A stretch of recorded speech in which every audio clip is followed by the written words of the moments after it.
yang terhormat Ketua Pimpinan Komisi 3, Wakil Ketua Pimpinan Komisi 3, para anggota, Bapak-Bapak sekalian, Bapak Ibu yang hadir di ruangan Komisi 3, dan Bapak-Bapak, Ibu, Saudara-saudara yang mungkin hadir dalam live streaming malam ini. Kami akan memaparkan pokok-pokok pikiran terkait dengan makalah yang sudah kami buat tadi pagi dengan judul Efektivitas Program Pemberantasan Korupsi melalui implementasi Good Governance dalam Komisi Pemberantasan Korupsi. Assalamualaikum warahmatullahi wabarakatuh. Selamat malam, salam sejahtera, shalom, Om Swastiastu, Namo Buddhaya, salam kebajikan, rahayu. Pak Ketua, menghormati Pak Ketua dari Dapil 1, boleh saya pantun nggak Pak? Tadi pagi Bapak pantun, mainkan. Siap. Ya. Naik motor jangan bertiga. Cakep. Keran ditutup biar air kagak netes. Cakep. Malam ini saya hadir di Komisi 3 untuk mengikuti fit and proper test. Cakep. Terima kasih atas cakepnya Pak Ketua, Bapak Ibu sekalian.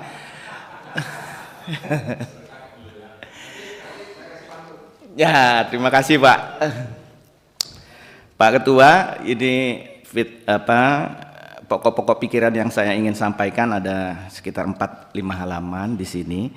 Jadi di halaman berikut bisa ditampilkan bahwa sebetulnya kalau kita lihat dari kinerja pemberantasan korupsi yang sampai dengan saat ini terjadi, kelihatannya memang terjadi penurunan kinerja pemberantasan korupsi. Ini bisa kita lihat bahwa indeks persepsi korupsi kita di tahun 2023 nilainya 34 dari 100 dengan ranking 15 dari 180 negara. Saya tidak akan menjelaskan secara rinci di sini karena pastinya Bapak sekalian, Bapak Ibu sekalian sudah paham dengan kondisi seperti ini. Yang menarik untuk saya elaborasi di sini adalah bahwa pada pidato Pak Presiden di pengangkatan sumpah atau pelantikannya dengan tegas beliau menyatakan bahwa pemberantasan korupsi harus dilakukan hingga ke akar-akarnya. Salah satunya dengan memanfaatkan kemajuan teknologi dan menjadikan para pimpinan negeri ini di setiap tingkatan menjadi role model dan sebagai contoh kepada rakyat untuk terdepan dalam pemberantasan korupsi. Menurut saya ini adalah hal yang sangat mendukung dalam penerapan lingkungan pengendalian. Karena saya mendapat judul yang harus saya tulis adalah Good Governance, di mana kalau kita bicara Good Governance ada PP 60 tahun 2008 tentang penerapan sistem pengendalian internal pemerintah. Di sana ada 5 unsur, mulai dari unsur lingkungan pengendalian, lalu penilaian risiko, kegiatan pengendalian, informasi komunikasi, dan kegiatan monitoring. Fondasinya adalah lingkungan pengendalian, di mana Presiden sudah menetapkan bahwa pimpinan harus menjadi role model ya dalam penegakan integritas dan nilai etika.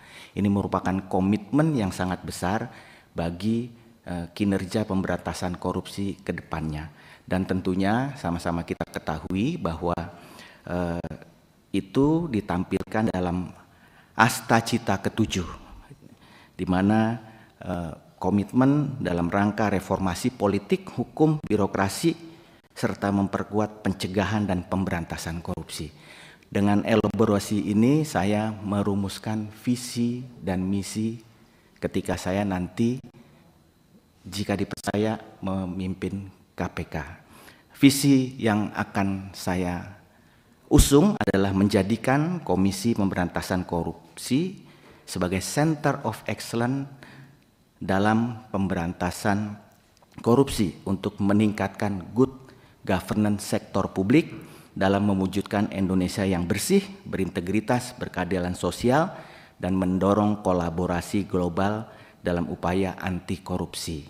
Jadi ini juga sejalan dengan asta-cita Bapak Presiden, di mana menjadikan KPK sebagai Center of Excellence.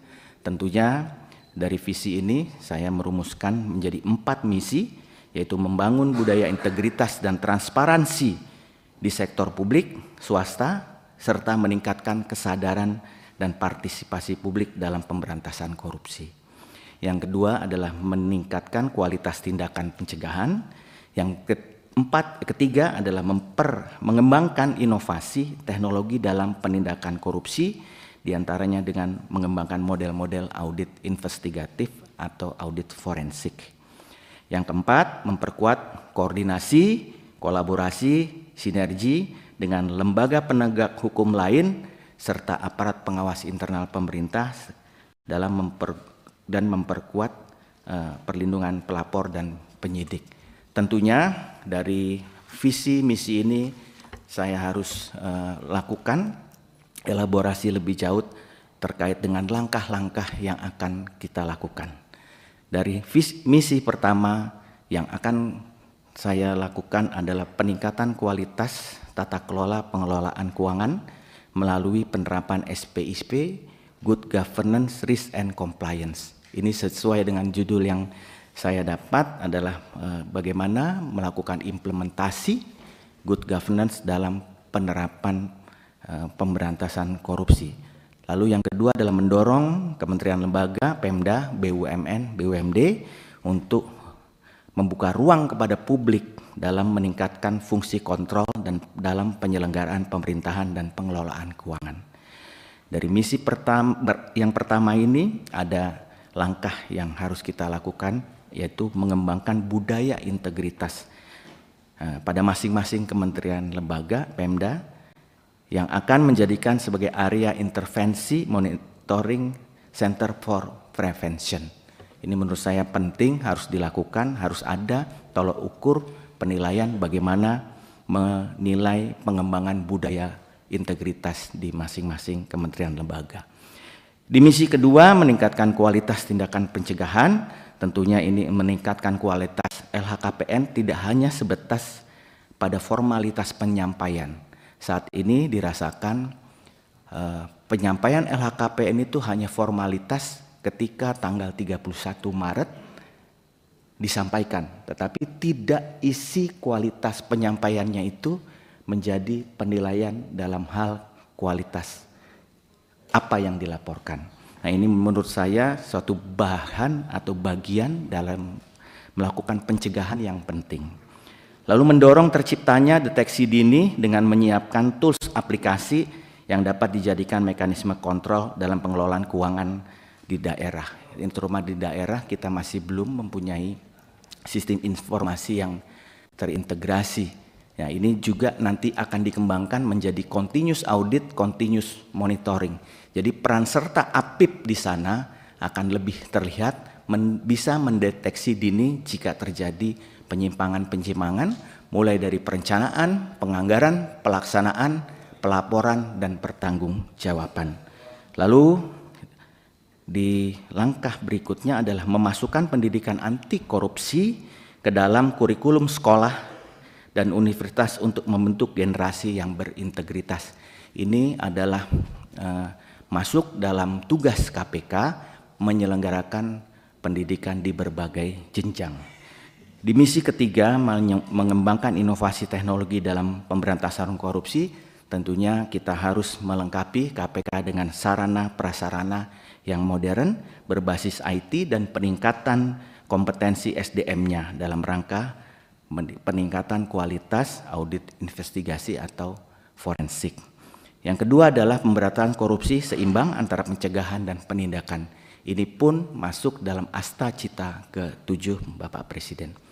Lalu berikutnya di misi keempat, memperkuat koordinasi, kolaborasi, dan sinergi dengan lembaga penegak hukum lain dan APIP.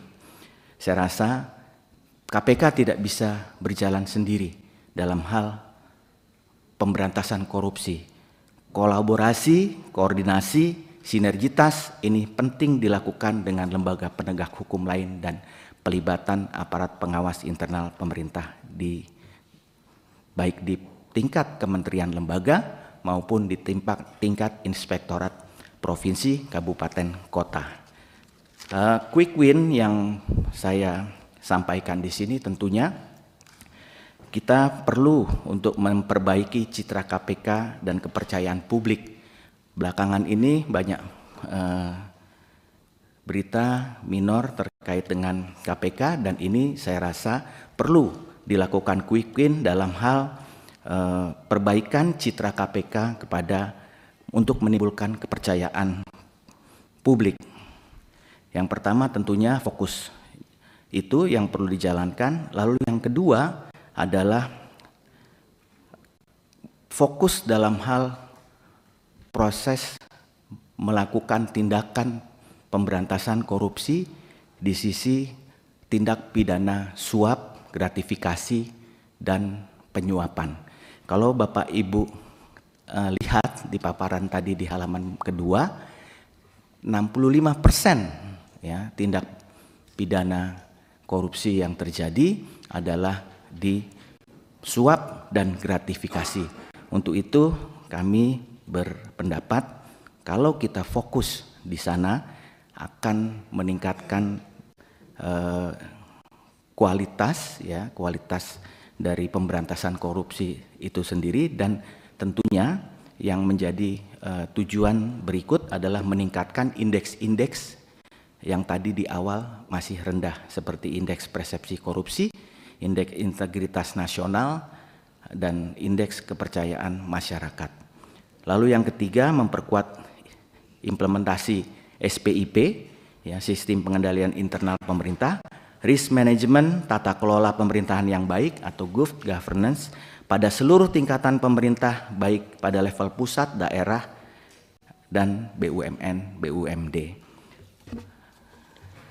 Tentunya ini semua dilaksanakan dengan secara masif memprioritaskan penanganan pemberantasan korupsi pada jenis korupsi tadi, suap dan gratifikasi, lalu pemberantasan korupsi secara seimbang ya dilakukan dengan pencegahan dan penindakan tidak berat sebelah di salah satunya.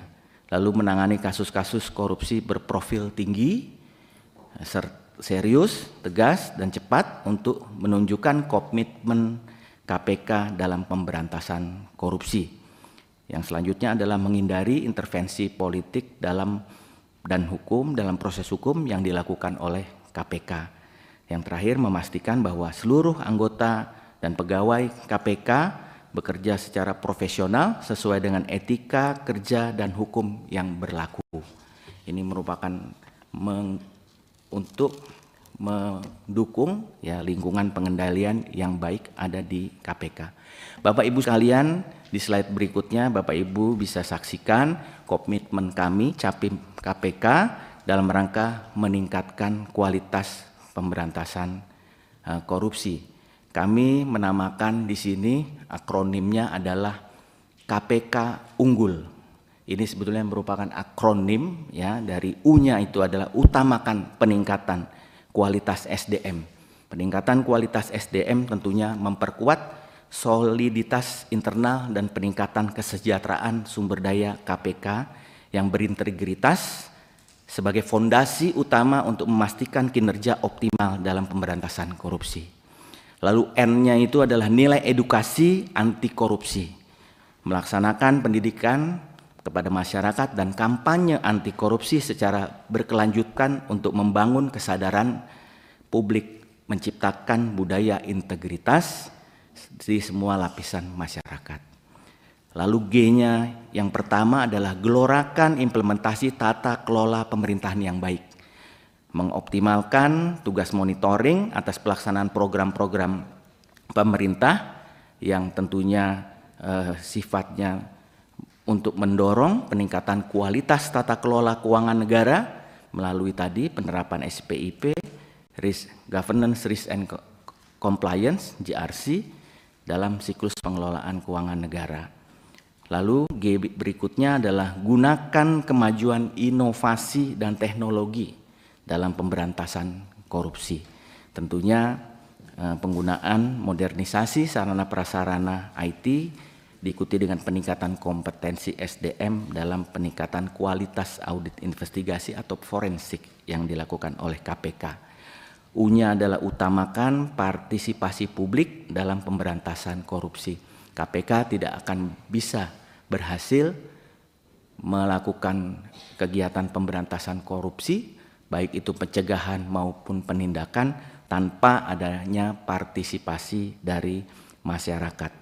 Yang L-nya yang terakhir adalah laksanakan pemberantasan korupsi yang seimbang antara pencegahan dan penindakan. Ini merupakan asta cita ketujuh dari Presiden Republik Indonesia, yaitu melakukan pemberantasan korupsi dengan terstruktur dan seimbang antara pencegahan dan penindakan. Pemberantasan korupsi secara seimbang tentunya menitik beratkan pada menghilangkan keuntungan pada pelaku sekaligus mengupayakan pemulihan kerugian keuangan negara yang ada. Kesimpulan yang ingin saya sampaikan pada tulisan kami di kesempatan tadi pagi adalah tentunya kita punya PR di indikator permasalahan-permasalahan tadi. Lalu saya juga sudah sampaikan adanya quick win yang harus kita capai dan langkah strategis komitmen yang akan kami laksanakan. Mungkin itu Pak Ketua, Pak Wakil Ketua, seluruh anggota Komisi 3, apa yang bisa saya sampaikan pokok-pokok pikiran, buah pikiran yang saya sudah tuliskan dalam paparan atau makalah pagi ini. Demikian, terima kasih. Assalamualaikum warahmatullahi wabarakatuh. Waalaikumsalam warahmatullahi wabarakatuh. Terima kasih Pak Michael. Ini tinggal kita mulai pendalaman dari PKS dulu ya. Pak Nasir Jamil silakan. Baik, terima kasih Ketua. Bapak Ibu anggota Komisi 3 yang kami hormati dan saudara calon yang berhadir pada malam hari ini. Kami sudah mendengar apa yang saudara calon sampaikan.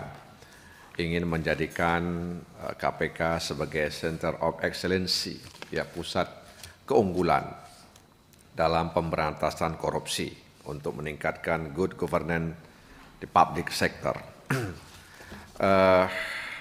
Tapi dalam misi yang saudara calon sampaikan kepada kami juga ikut meningkatkan kualitas tindakan pencegahan. Saudara calon yang saya hormati, di KPK itu ada 3 sendi, ya, pencegahan, penindakan, dan pendidikan. Pencegahan tidak begitu seksi, ya, pendidikan juga tidak begitu seksi. Yang paling ditunggu oleh publik itu adalah penindakan.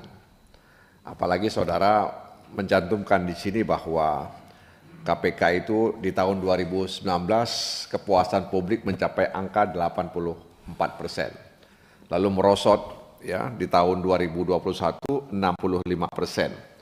Bisa jadi kemerosotan ini disebabkan karena dalam penindakan KPK dianggap lemah. Ya, karena memang penindakan yang begitu ditunggu oleh masyarakat. Karena KPK pernah mengusut menuntaskan kasus-kasus besar di Republik ini. Jadi 3 sendi itu saya katakan hanya penindakan yang begitu ditunggu oleh masyarakat. Nah, lalu saudara di sini ingin meningkatkan kualitas tindakan pencegahan. Nggak akan populer KPK itu, ya kan? Nggak akan populer KPK itu, kira-kira begitu. Nah, oleh karena itu bagaimana kemudian saudara calon, ya, berusaha untuk meningkatkan kualitas tindakan pencegahan itu, apalagi di sini saudara juga nanti kelak bersama pimpinan KPK yang lainnya akan mengembangkan inovasi dan teknologi dalam penindakan korupsi, diantaranya dengan mengembangkan model-model audit investigatif. Wah, ini bisa diceritakan kepada kami ini, ya, terkait dengan masalah. Jadi ada seperti ambiguitas yang saudara sampaikan. Di satu sisi saudara juga ingin pencegahan, di satu sisi saudara juga ingin pemberantasan juga kuat, pencegahan juga kuat, kira-kira begitu. Oleh karena itu, saya ingin mendapatkan informasi ya terkait dengan masalah yang saya sampaikan tadi itu. Yang kedua, saya ingin mendapatkan gagasan terkait dengan respon korupsi di sumber daya alam dan penegakan hukum yang dinilai oleh masyarakat itu masih minim. Jadi bagaimana komitmen calon dalam pencegahan korupsi di sektor sumber daya alam, swasta dan di institusi penegakan hukum. Dan yang paling terakhir, bagaimana komitmen calon dalam memperbaiki iklim sistem pengaduan KPK yang responsif dan menjamin keamanan pelapor. Jadi bukan hanya penyidik KPK yang kita lindungi, pelapor juga harus dijamin keamanannya. Nah ini seperti apa saudara calon yang saya hormati. Dan terakhir saudara calon tadi menyampaikan pantun. Nah saya juga mau kasih pantun untuk pimpinan kita. Siap. Ya. Naik kuda ke kota tua. Cakep. Tiba-tiba berhenti di depan selokan. Artinya, Kalau anak muda menjadi ketua Komisi 3, Cakep. setengah masalah negara bisa diselesaikan. Assalamualaikum warahmatullahi wabarakatuh. Waalaikumsalam warahmatullahi wabarakatuh. Demokrat Pak Hinca, silakan. Terima kasih pimpinan.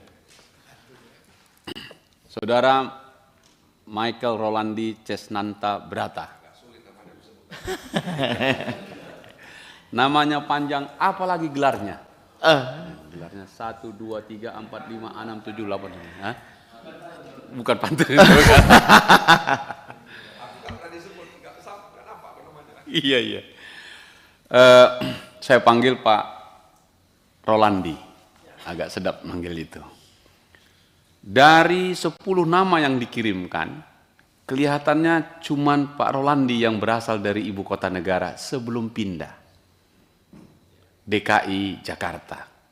Jabatannya pun banyak di sektor birokrasi dan sampai memenuhi hampir seluruh ruang-ruang pemerintahan provinsi. Sehingga kita ingin lihat juga ini perspektif Pak Rolandi untuk kasus-kasus korupsi dalam rangka penyelenggaraan pemerintahan termasuk di daerah yang tadi sudah disampaikan dari atas sampai ke bawah. Saya ingin minta perspektifnya ini. Seandainya Pak Rolandi terpilih menjadi pimpinan KPK, bagaimana pengalamanmu di DKI Jakarta? Maksud saya masih sebut yang lama ya. Sekarang dikaji, sebentar lagi mau kita ketok itu. Ya, di Jakarta tentang korupsi ini. Apa itu? Fakta yang terjadi adalah jumlah desa, kalau kita pakai data BPS yang pakai kategori saja ya.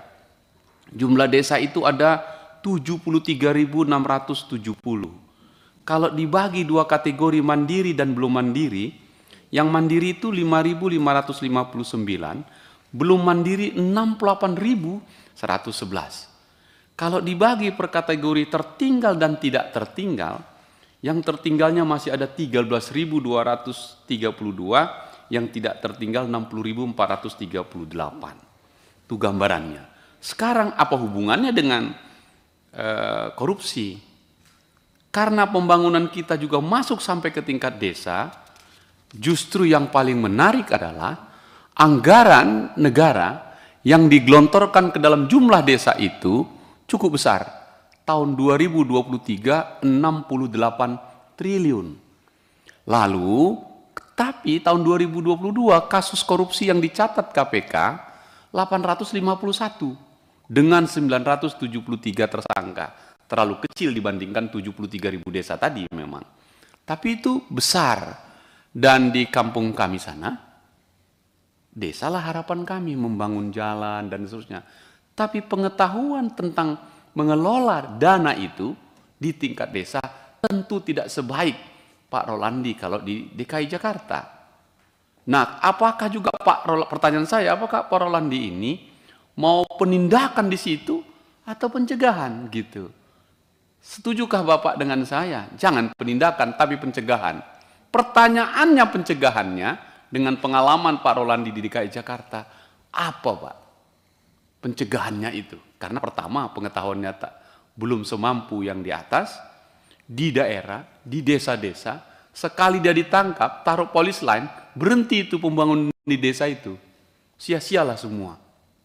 Karena itu pencegahan yang tadi Bapak sebutkan, KPK unggul, saya mau detail ini. Kalau terpilih dengan pengalamanmu sekian puluh tahun di pemerintahan, gimana mencegahnya? Itu yang saya ingin dapatkan perspektif dari Pak Rolandi yang berasal dari internal penyelenggaraan pemerintahan. Gitu ya, kalau meskipun provinsi kan daerah itu. Seandainya Pak Rolandi terpilih menjadi pimpinan KPK, pencegahan macam apa yang mau dilakukan terhadap 73.670 desa itu tadi, yang sekian triliun itu? Ini jadi soal. Yang kedua, apakah Anda setuju dengan saya? Bukan penindakan untuk di kepala desa, tapi pencegahan. Terima kasih pimpinan. Terima kasih Pak Hinca. PDIP Perjuangan ya, Bang Sudin silakan. Terima kasih pimpinan. Assalamualaikum warahmatullahi wabarakatuh. Selamat malam Pak Michael sebagai calon Capim KPK. Selamat malam Pak. Kalau saya lihat di sini Bapak pernah menjadi inspektorat ya Pak ya, inspektorat di DKI Jaya. Iya. Bapak sepertinya kurang melakukan pengawasan waktu yang rumah DP 0 rupiah. Ini kan menjadi cukup besar Pak, dari masalah di Cengkareng kemudian pindah ke Jakarta Timur, itu kan cukup besar Pak kerugian negara. Kemudian saya tanyakan lagi ke Pak Michael, dalam kasus tata niaga timah, ya Pak ya, tata niaga timah ini antara legal dan ilegal dicampur nih Pak ceritanya Pak. Ini yang bagaimana mengungkapkan ini semua? Karena antara legal dan ilegal kalau udah digabung udah sulit Pak. Saya yakin kalau masalah hitung-menghitung Bapak nomor 1 lah. Karena latar belakang Bapak adalah akuntan. Kemudian bagaimana, apa yang Bapak lakukan kalau Bapak terpilih jadi Capim, penindakan atau pencegahan yang didahulukan. Ada satu hal lagi Pak yang paling penting, dan ini jarang sekali dikupas di media, perihal uang jaminan untuk tambang Pak. Jadi uang jaminan reklamasi tambang itu ditaruhnya di Kementerian SDM. Tetapi kerusakan hutan itu adanya di LHK atau sekarang di lingkungan hidup. Nah, bagaimana Bapak membuka tabir ini? Karena kalau dengan uang jaminan sekian rupiah itu Pak, sekian juta rupiah Pak, yakinlah tidak cukup untuk mereklamasi lokasi-lokasi yang sudah rusak Pak. Contoh yang paling nyolok di depan mata lah di Bangka dan Belitung. Sekian puluh tahun Pak, daratan digali Pak. Setelah itu ditinggalkan Pak oleh penambang-penambang. Karena mereka berpikir apa? Saya sudah membayar jaminan. Dan SDM dalam hal ini kurang mengawasi atau kurang kontrol terhadap lingkungan itu. Itu saja Pak. Saya melihat di sini cukup bagus sekali. Ya, efektivitas program pemberantasan korupsi melalui implementasi good government. Luar biasa. Demikian pimpinan, terima kasih. Saya akhiri. Wassalamualaikum warahmatullahi wabarakatuh. Waalaikumsalam warahmatullahi wabarakatuh. Terima kasih Pak Sudin. Kita mulai dari Golkar ya. Ya. Oh, silakan Pak Rohanto.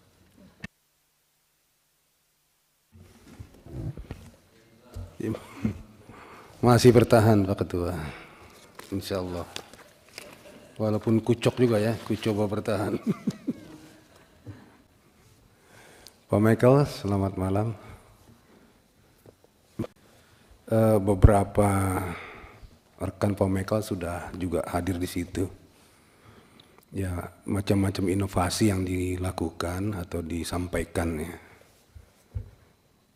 Tapi semuanya masih menurut saya sifatnya ide-ide saja gitu loh, yang mungkin bisa atau tidak mungkin bisa diterapkan.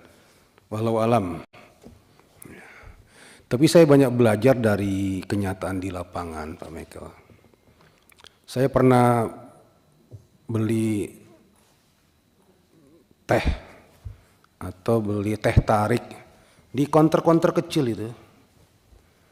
Begitu saya mau bayar berapa, uang saya nggak diterima. Pak, pakai debit atau QRIS saja. Ya, akhirnya kita keluarkanlah QRIS kita, debit kita. Saya mau valet, masuk mall, parkir valet, saya mau bayar nggak diterima duit saya. Pakai QRIS saja Pak katanya. Itu hampir 50% dari transaksi saya itu pakai teknologi pembayaran yang ada sekarang Pak. Jadi orang-orang pengusaha sekarang itu dari segala kalangan ya, atas, tengah, bawah itu sudah mulai belajar bagaimana menghilangkan, mengurangi kebocoran-kebocoran dari cash flow mereka itu dengan cara-cara inovasi sistem pembayaran, ya, pakai digital atau e-money, ya, banyak aplikasi sekarang itu. Nah ini ternyata efektif. Jadi mereka memahami atau mengetahui omset yang masuk itu berapa. Nanti kalau mau kasih insentif kepada yang jaga atau juru bayarnya itu, kasirnya, nanti urusannya. Tapi itu dilakukan mereka untuk memahami betul berapa sih omset parkir, omset dagangan ini, omset restoran ini, dan seterusnya dan seterusnya. Jadi sedih juga kadang-kadang rupiah kita nggak berlaku di mereka. Mungkin bukan karena tidak cinta rupiah, tapi menghindari itu, kebocoran-kebocoran itu. Saya yakin di pemerintahan juga sudah melakukan hal demikian walaupun tidak sepenuhnya. Tapi saya ingat film Jurassic Pak. Ya Jurassic Pak, kok jauh ke situ enggak. Jadi begitu binatang-binatang dinosaurus itu disuntik supaya tidak bisa berkembang biak, ternyata bisa juga berkembang biak Pak. Istilahnya life fun way gitu. Kehidupan itu akan mencari jalannya sendiri. Kalaupun sudah diketatkan itu, pasti cari jalan celah-celah untuk cari kebocoran-kebocoran itu. Tapi minimal ada upaya ya dari diri kita sendiri, dari pengusaha, mungkin dari pemerintah untuk dengan sistem, dengan teknologi, dengan manajemen yang baik mencegah kebocoran itu. Ya, kadangkala himbauan tidak cukup. Ya, slogan-slogan, kata-kata tidak cukup, bahkan tindakan hukum juga tidak cukup. Tanpa intervensi sistem atau teknologi yang baik itu agak sulit untuk diciptakan, menghilangkan kebocoran-kebocoran itu. Jadi saya tertarik dengan unggulnya Pak Michael ini, seperti gunakan kemajuan inovasi teknologi dalam pemberantasan korupsi. Bentuknya apa? Pak Michael yang tahu itu ya, sudah ada di lapangan. Kemudian partisipasi publik, tata kelola pemerintahan yang baik. Ini harus sinergi. Ya, saya tertarik untuk mengedepankan pencegahan, tapi pencegahan yang betul-betul ya termanage dengan baik antara SDM, sistem dengan teknologi itu berbarengan. Jadi nggak bisa lagi dengan mengedepankan euforia penangkapan. Bapak mungkin belum tahu kalau ada koruptor yang ditangkap, itu teman-temannya itu dalam tanda petik ya sesama penikmat koruptor itu bukan takut Pak. Dia hanya mengatakan, dia mah bodoh aja itu, kurang canggih. Jadi nggak takut ya Pak. kurang pinter ngamankan asetnya gitu loh. Nah dia selamat gitu loh. Itu efek deternya kurang sekali. Tapi by system, by management, by teknologi itu yang dikolaborasi oleh Pak Michael mungkin dengan sumber daya yang ada pemerintah dan lain-lain dengan partisipasi masyarakat itu bisa merumuskan pelan-pelan ya indeks persepsi korupsi kita tuh makin baik. Ya terutama dalam pelayanan publik. Pelayanan publik kita tuh parah, Pak. No money, ya, no action. Selalu begitu. Ya itu udah habit kita tiap hari. Kalau nggak ada sesuatu ya nggak jalan. Mesti ada dorongan jalan. Itu habit dan itu dianggap sebuah kebiasaan yang biasa saja. Kalau punya kewenangan, punya suatu kekuatan yang orang butuh dia, ya dia buat sebuah kegiatan, acara, sistem supaya ada dapat uang lebih di situ. Nah, persepsi korupsi kita makin parah di situ, lama-lama. Nah, saya minta Pak Michael sampaikan kepada kita kolaborasi daripada sistem tadi ya, sistem pemerintahan yang baik, tata kelolanya, teknologi yang baik dan partisipasi masyarakat. Terima kasih. Terima kasih Pak Rifanto. Sekarang kita ke PKB. Ayo, silakan. Terima kasih pimpinan. Yang saya hormati anggota Komisi 3 dan saudara calon. Menarik ini Pak, visi menjadikan KPK sebagai Center of Excellence dengan konsep-konsep yang visioner. Tapi yang ingin saya tanyakan adalah bagaimana ketika diterapkan di lapangan menyikapi Dumas Pak, aduan masyarakat. Dumas itu saya kira kebanyakan Dumas yang masuk ke KPK itu sebagian surat kaleng Pak. Ada yang kalah tender terus bikin Dumas, ada yang kalah lelang jabatan terus bikin Dumas. Rata-rata sebagian Dumas itu ya seperti itu dengan konsep yang Bapak paparkan ke kita. Ini bagaimana cara menangani ketepatan dan efektivitas terkait Dumas itu. Dan kadang bahkan rata-rata kebanyakan Dumas itu dimanfaatkan oleh sebagian oknum untuk menyampaikan tekanan politik ke lawan politiknya. Nah, bagaimana dengan konsep Bapak yang menjadikan good governance sektor publik ini di bagian itu, Pak? Mungkin cukup itu saja dari saya, Pak. Terima kasih. Terima kasih, Gus Abdu. Ini yang belum ini satu Gerindra. Siap, pimpinan. Yang kami hormati pimpinan dan seluruh rekan-rekan anggota Komisi 3 dan juga Capim KPK, Bapak Michael. Michael apa? Michael ya? Oke, Bapak Michael. Ini kalau melihat visinya Center of Excellence, ini luar biasa besar sekali tugasnya Bapak kalau memang terpilih ya.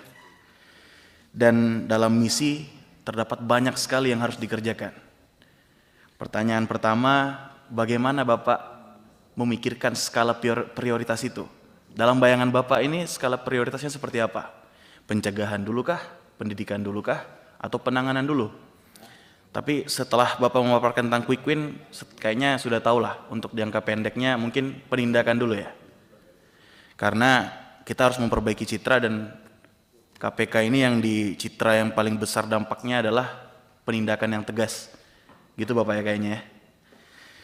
Lalu pertanyaan kedua, yang kedua dari saya, dalam bayangan calon bagaimana efektivitas kolaborasi, koordinasi yang tadi disampaikan dengan institusi lain untuk memaksimalkan efek Center of Excellence KPK ketika Bapak terpilih nantinya.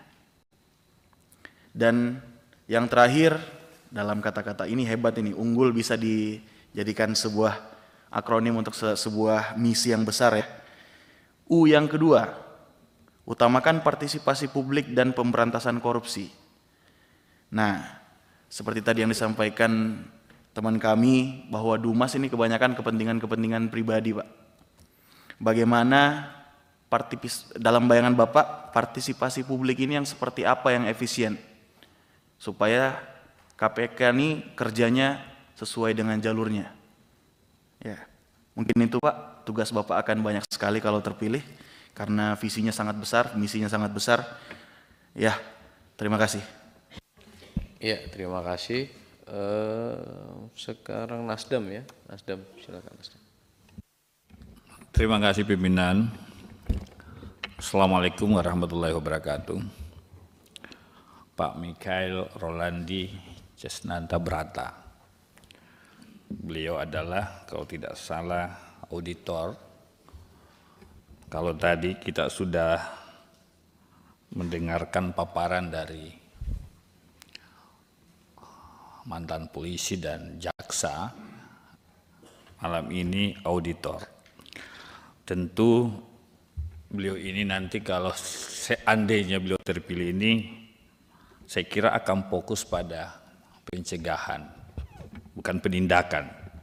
Kira-kira begitu, tapi nanti dijawab Pak Rolanda. Saya hanya mau meminta pendapat dari Pak Rolanda. Apakah penindakan yang selama ini dilakukan oleh KPK selama 22 tahun berdiri, yang kalau kita lihat menurut saya belum bisa menjadi jawaban terhadap kejahatan korupsi, kehadiran KPK. Apakah menurut Pak Rolanda masih relevan cara-cara, misalkan cara-cara penindakan seperti itu dalam pemberantasan korupsi?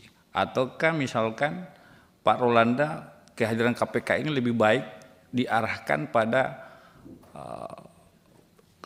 preventif, pencegahan, tapi pemulihan aset atau pengembangan kerugian negaranya real, ketimbang penindakan tapi minim, misalkan pemulihan atau pengambilan kerugian negara.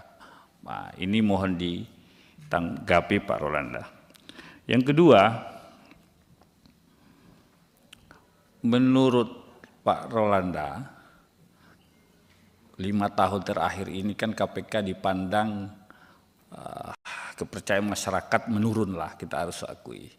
Karena dari pegawai rendahan sampai atas bermasalah, dari kepala sampai ke bawah bermasalah. Apa langkah konkret Pak Rolanda seandainya terpilih? Bagaimana cara membenahi kemudian di internal KPK? Kira-kira apa langkah konkret Pak Rolanda? Yang ketiga, bagaimana mekanisme kerja menurut Pak Rolanda? Seandainya terpilih 5 besar, ada ketua, ada wakil ketua, ada anggota, kan kolektif kolegial.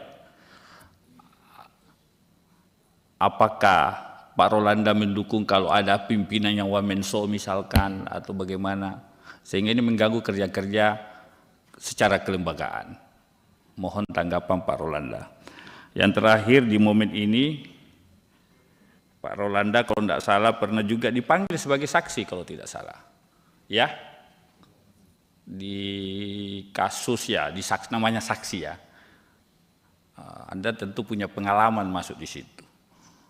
Bagaimana seharusnya? Apakah kasus-kasus yang harus ditangani KPK ini betul-betul yang kacamata Pak Rolanda yang merasakan memang murni penegakan hukum atau bagaimana? Terima kasih pimpinan. Terima kasih Bang Rudianto. Lalu terakhir PAN ya. Nanti kalau memang setelah sesi ini mau ada pertanyaan pendalaman lain, nanti kita kasih kesempatan yang lain. Oke, silakan. Terima kasih pimpinan. Assalamualaikum warahmatullahi wabarakatuh. Pak Michael, terima kasih atas paparannya. Bahwa Bapak berpendapat ada masalah yang fundamental terkait dengan pemberantasan korupsi yang ada di KPK, terkait dengan integritas, tata kelola pemerintahan dan kapabilitas. Dalam pemberantasan tindak pidana korupsi, KPK itu sudah dibekali uang penyidikan yang sangat besar. No limit lah ibaratnya. Jika dibandingkan dengan aparat penegak hukum lain yang sama-sama menangani korupsi, itu perbandingannya sangat jauh. Di institusi lain ada kasus yang sedang, mudah, sulit seperti itu. Uangnya juga kadang tidak cukup. Dibandingkan dengan KPK itu tidak ada batasnya. Tetapi kuantitas dan kualitas pemberantasan korupsi yang dilakukan oleh KPK itu masih belum sesuai harapan masyarakat. Nah, kalau Bapak nanti terpilih memimpin KPK, banyak masalah yang sudah menghadang Bapak tentunya di internal. Masalah ego sektoral, tidak kompak pimpinan, masalah integritas, masalah etika, yang mungkin dampaknya menjadi kinerja menurun, mungkin target juga tidak akan tercapai. Nah, sekarang kebetulan latar belakang Bapak banyak bergelut di bidang keuangan. Kami mengharapkan KPK itu menjadi pendekar yang tidak tebang pilih, mempunyai pedang yang sangat tajam. Nah, pertanyaan saya, kira-kira Bapak nanti berani tidak ya menindak atau melakukan penegakan hukum terhadap aparat penegak hukum lainnya dan mungkin di internal KPK sendiri? Itu Pak yang saya sampaikan. Terima kasih. Assalamualaikum warahmatullahi wabarakatuh. Waalaikumsalam warahmatullahi wabarakatuh. Terima kasih Pak Endang. Ada ingin diperdalam lagi, kawan-kawan? Pak Beni? Soalnya masuk beliau, ada sesuatu harus ditanyain. Silakan. Ya. Baik, terima kasih pimpinan. Bapak Ibu anggota Komisi 3, Saudara Capim KPK yang saya hormati Pak Michael. Saya baca ini singkat dan jelas. Tapi karena singkat dan jelasnya membuat saya bertanya banyak, ya.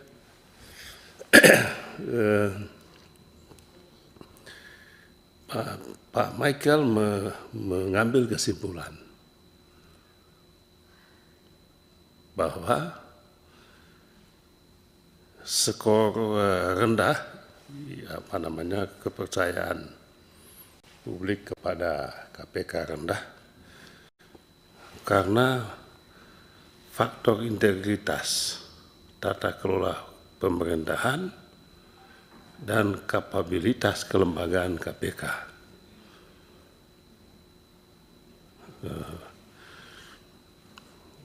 Lalu apa yang menjadi penyebab utama dan solusinya apa?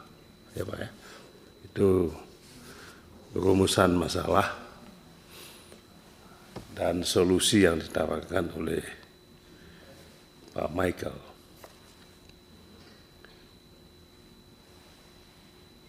Mengapa Pak Michael melihat sumber masalahnya itu dari dalam institusi? Padahal menurut pandangan saya, penyebab masalah yang Pak Michael sampaikan itu bukan dari dalam, tetapi dari luar. Jadi saya mau menantang Pak Michael punya tesis ini,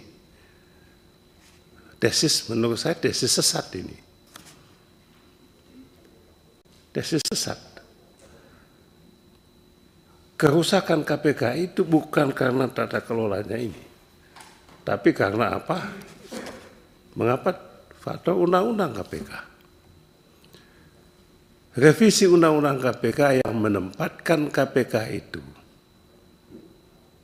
bagian masuk dalam rumpun kekuasaan eksekutif itu salah satu faktor.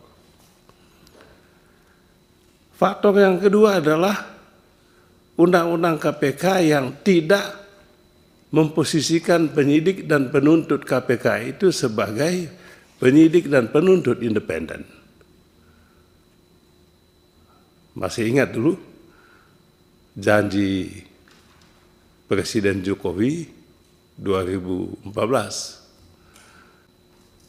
Kalau saya jadi presiden nanti, saya akan angkat penyidik penuntut independen. Bukan dia angkat menjadi independen, malah dilucuti sama dia.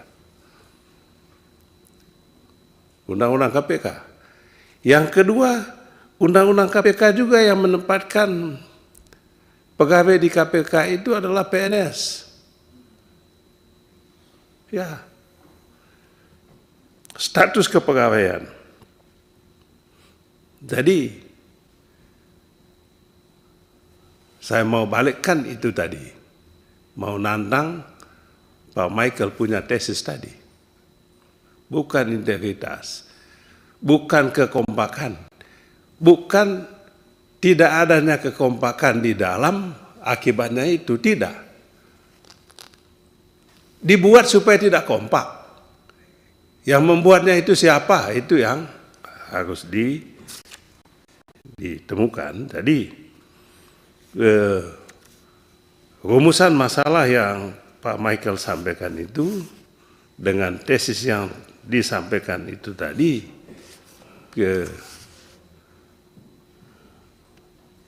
tidak memberikan saya optimisme itu, Pak, terhadap apa yang Bapak sampaikan ini. Nah, oleh sebab itu pertanyaan saya, kalau pertanyaan saya singkat saja, apakah Bapak setuju, Pak Michael setuju, Undang-Undang KPK direvisi lagi? Kedua, apakah setuju kalau penyidik KPK, penuntut KPK menjadi penyidik independen? Yang ketiga, karena Pak Michael ini tadi background keuangan, tentu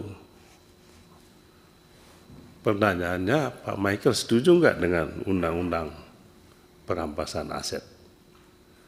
Penting negara kita ini untuk merampas, bukan merampas lah ya, mengejar aset. Bukan semua aset. Ada kekeliruan itu Pak Michael, seolah-olah aset yang tidak dipertanggungjawab itu harus dirampas, bukan itu maksudnya. Perampasan aset itu dalam konteks tindak pidana korupsi, misalnya hukumannya sekian kalau tidak dijalankan, dendanya sekian kalau tidak dijalankan. Nah itu maksudnya, supaya orang tidak takut, seolah-olah undang-undang perampasan aset itu adalah monster yang menakutkan, padahal sebetulnya untuk membuat undang-undang KPK itu lebih efektif sebetulnya. Bapak punya ini tadi. Itu pertanyaan saya. Terima kasih banyak. Oke, terima kasih Pak Benny. Kita lanjut dengan jawaban dari Pak Michael ya. Biar besok kita masih ada waktu lagi. Pagi besok jam 8.30. 8.30 kita mulai lagi. Ya, silakan Pak Michael untuk jawabannya. Baik, terima kasih Bapak Ibu sekalian atas pertanyaan-pertanyaannya. Ada juga nanti penguatan-penguatan dan juga tadi ada koreksi yang mungkin nanti akan menjadi koreksi buat kami ketika dipercaya untuk duduk di sana. Bapak Ibu sekalian, tentunya kalau saya ditanya lebih cenderung mana pencegahan atau penindakan, tentunya kalau saya kebetulan auditor yang juga praktisi langsung Pak di pengelolaan keuangan negara dan daerah. Jadi saya auditor di BPKP, lalu saya juga diperbantukan sejak tahun 2015 di Pemprov DKI dalam rangka penguatan kualitas akuntabilitas pengelolaan daerah khususnya. Jadi saya merasakan Pak, memadukan antara kekuatan auditor dengan apa yang saya sudah lakukan dalam penguatan kualitas akuntabilitas pengelolaan keuangan negara itu lebih cenderung untuk tindakan pencegahan. Karena kita merasakan bahwa sebetulnya kalau kami di lapangan itu sudah ingin bekerja secara baik. Tetapi terkadang ada ketidaktahuan dan ada mungkin sedikit kealpaan kalau melanggar aturan langsung ditindak. Jadi saya sendiri merasakan bahwa sebetulnya lebih akan efektif apabila lebih dominan ke pencegahan Pak. Tetapi yang saya lihat kalau kita mengacu ke Undang-Undang 19 tahun 2019 Pak, pencegahan itu terkait dengan LHKPN, terkait dengan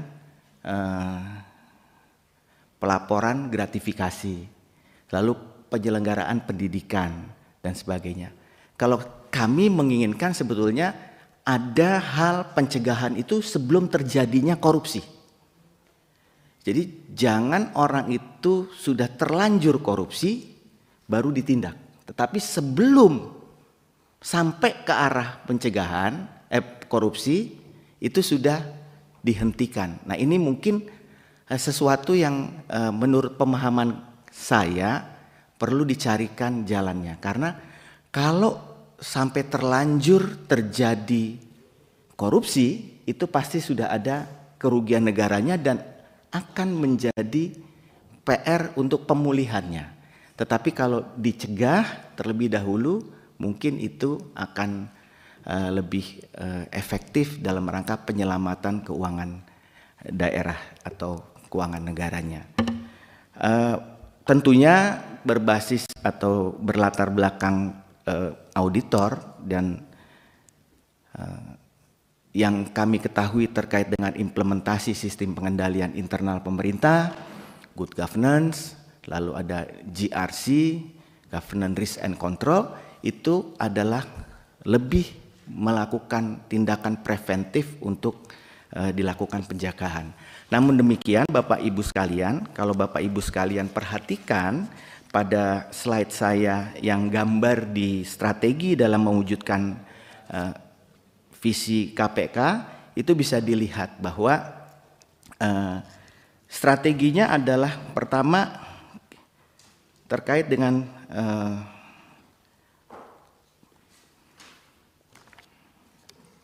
nah ini di gambar ini bisa mungkin dilihat ya.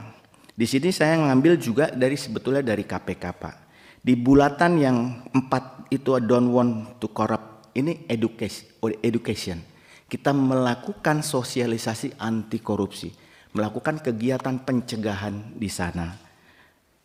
Sehingga orang itu tidak mau atau tidak ingin melakukan korupsi. Lalu yang kedua adalah memperkecil potensi terjadinya korupsi dengan melakukan tadi implementasi good governance, sistem pengendalian internal agar korupsi itu tidak memperkecil ruang untuk kesempatan melakukan korupsi. Yang ketiga adalah baru kalau memang sudah dikasih tahu, ada ditutup dengan sistem SOTK dan sebagainya, tapi masih ada terjadi korupsi, itu mungkin tadi kegiatan penindakan baru masuk di sana. Lalu yang keempat adalah partisipasi publik. Tentunya partisipasi publik ini banyak hal yang bisa dilakukan dengan meningkatkan kesadaran masyarakat dan partisipasi publik dalam rangka pemberantasan korupsi. Untuk Pak Hinca tadi disampaikan, nggak ada ya? Ya, silakan dilanjut aja yang lain. Iya. Lalu mungkin saya tadi ada 2 pertanyaan terkait dengan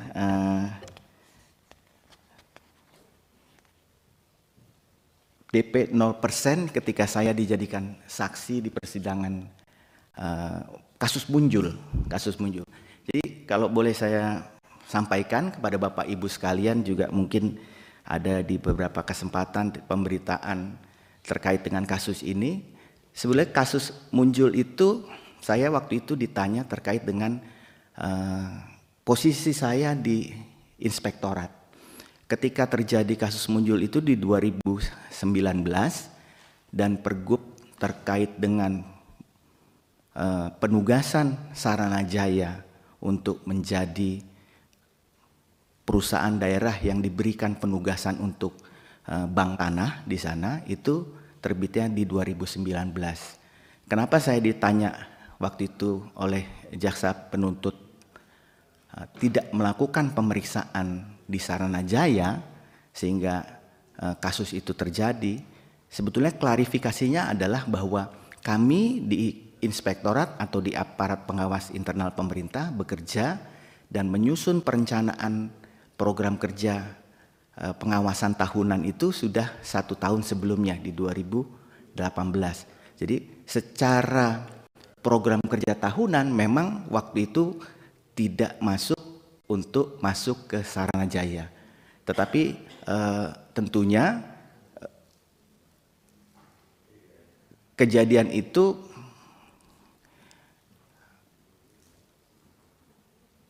yang di Saranajaya itu memang inspektorat tidak melakukan audit karena waktu itu belum tiba waktu masuk dalam program kerja tahunan kita gitu. Nah, ini yang kemarin waktu itu ditanyakan oleh teman-teman di jaksa. Nah, ini mungkin nanti ketika resiko-resiko itu timbul, ya, jadi kita juga harus melakukan penguatan dalam mitigasi resiko ke depannya. Lalu terkait dengan korupsi, penanganan korupsi sumber daya alam, bagaimana mencegahnya. Terkait dengan sumber daya alam ini memang saya juga kebetulan punya pengalaman di Kalimantan Timur. Ketika saya ditugaskan di Kalimantan Timur, banyak kerusakan alam yang terjadi di sana karena adanya penambangan batu bara yang ditinggalkan, Pak. Nah, kalau menurut saya ini memang perlu dirumuskan uang jaminan yang cukup besar sehingga ketika penambang ini meninggalkan begitu saja, dia akan merasa rugi karena uang jaminan itu besar. Tapi kalau uang jaminannya kecil, daripada melaksanakan reklamasi, lebih bagus meninggalkan uang jaminan. Jadi mungkin harus dibuat aturan di mana diperhitungkan uang jaminannya itu cukup untuk melakukan reklamasi atas pertambangan yang telah dilakukan. Nah, ini mungkin harus dihitung resiko-resiko seperti ini. Nah, penghitungannya tentu kita harus melibatkan ahli, ya, dan ke depan harus dilakukan oleh ahli ini prediksi berapa biaya reklamasi yang memadai untuk dilakukan. Nah, itulah yang dijadikan jaminan oleh menetapkan besarnya jaminan di sana, gitu.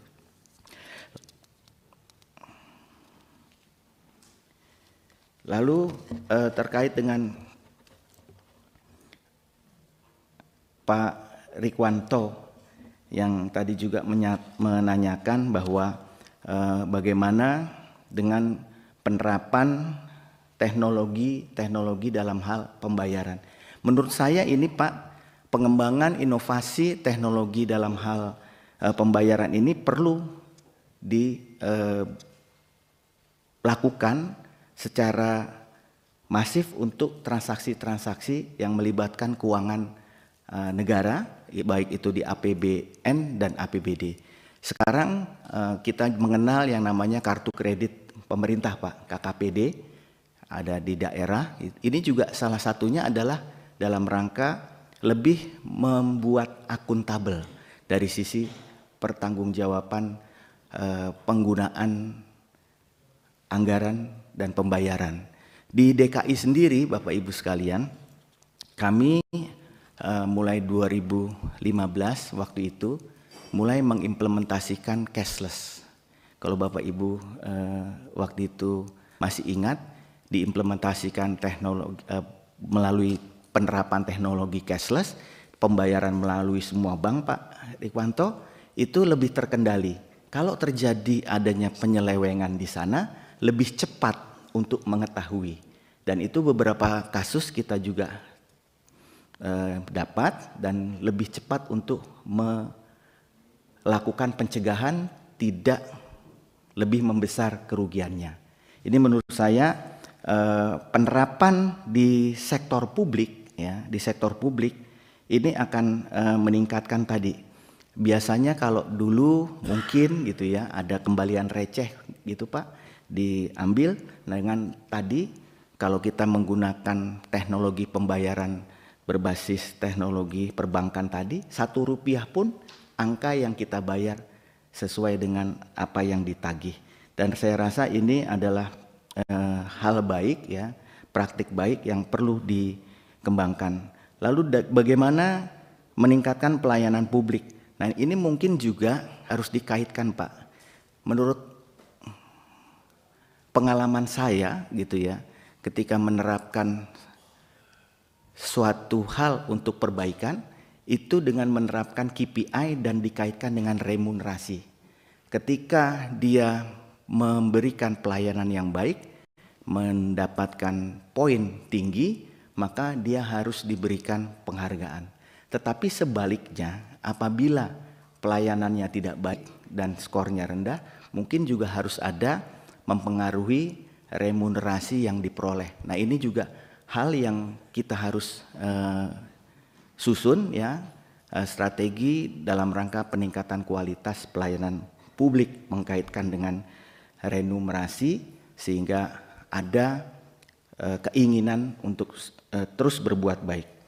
Lalu terkait dengan pengaduan masyarakat yang disampaikan banyak sekali dan kadang dibuat bahan politisasi atau penekanan.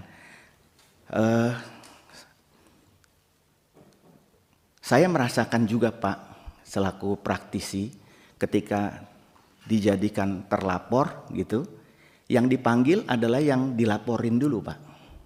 Tetapi mungkin ya supaya tidak menjadi bahan yang Bapak sampaikan tadi menjadi bahan penekanan dan lainnya, SOP-nya harus dibalik Pak. Yang melaporkan dimintai keterangan dulu, kelengkapan bukti klarifikasi dukungannya. Jadi tidak hanya melaporkan tidak terklarifikasi dulu, bukti awal yang cukup untuk dilakukan kegiatan untuk memanggil si terlapor Pak. Ini memang sering terjadi. Jadi memang menghitung resiko atas kegiatan ya Dumas ini perlu dilakukan. Lalu seingat saya sekarang sudah ada pelaporan yang dibuat secara teknologi informasi yang bisa diakses oleh lembaga-lembaga penegak hukum lain. Nah ini juga untuk memudahkannya nanti bisa dilakukan optimalisasi dari pengaduan Dumas-Dumas seperti itu.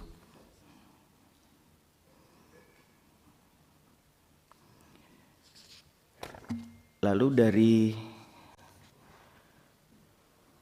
Pak Rudianto Lailo ya Pak, izin bagaimana, apakah penindakan atau fokus pada pencegahan? Ya tentu tadi saya sudah jawab Pak, perlu dilakukan upaya pencegahan yang seimbang antara pencegahan dan penindakan, di mana ini juga bagian dari pemulihan keuangan negara dikaitkan dengan hal yang perlu kita lakukan. Sebentar Pak, saya ingin menyitir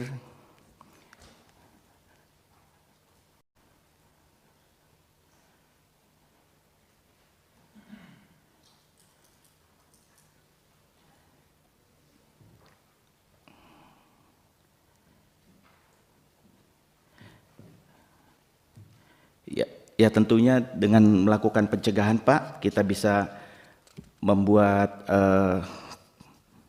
lebih mengefisienkan dalam hal pelaksanaan keuangan negara. Nah, saya juga ingin tadi disampaikan Bapak lebih seksi melakukan kegiatan penindakan. Kalau menurut saya mungkin penyampaian ya, kalau ketika kita melakukan kegiatan pencegahan itu dilakukan dengan publikasi yang cukup memadai dan disampaikan uang atau potensi penyelamatan keuangan negaranya yang diselamatkan itu bisa dipublikasikan, ini akan menjadi pemberitaan yang baik dan bisa menambah tadi kepercayaan publik menjadi lebih tinggi.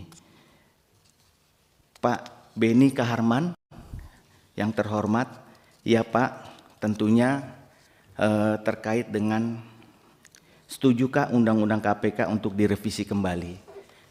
Ini memang Pak, kalau di Undang-Undang yang lama, Undang-Undang 30 tahun 2002, KPK tidak di bawah rumpun eksekutif.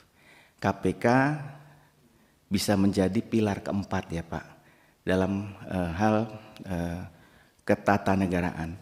Namun demikian kalau saya melihatnya adalah di sisi independensi yang harus dilaksanakan oleh KPK.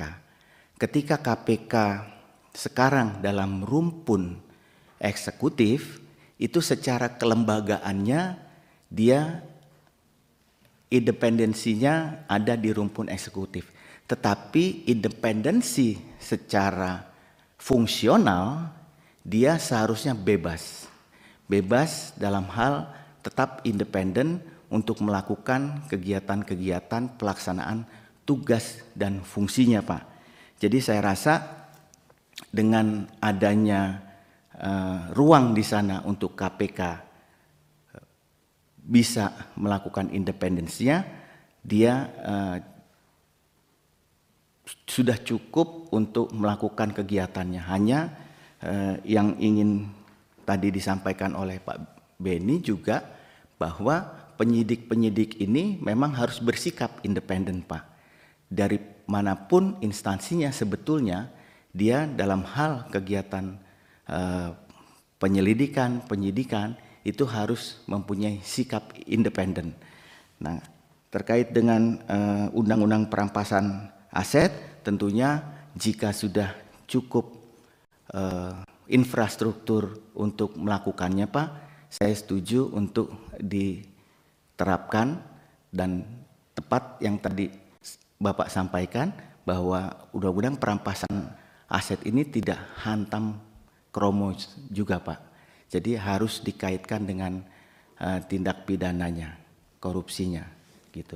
Mungkin itu Bapak Ibu sekalian yang bisa saya sampaikan. Terima kasih. Terima kasih Pak Michael atas jawabannya. Nanti ini menjadi bahan pertimbangan kita, baik untuk nanti menentukan apa Bapak terpilih menjadi pimpinan KPK atau tidak nantinya. Sekarang ada tanda tangan dari tadi Fakta Integritas yang sudah dibaca tadi Pak Michael. Iya Pak.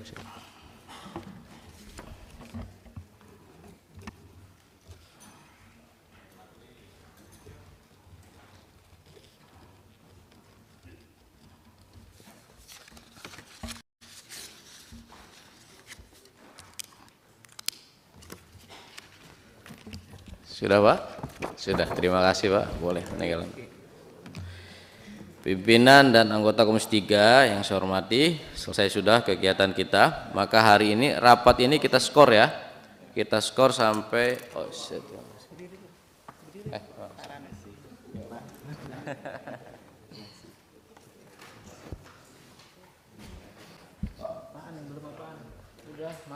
sudah malam ya. Kita skor sampai Selasa tanggal 19 November pukul 8.30.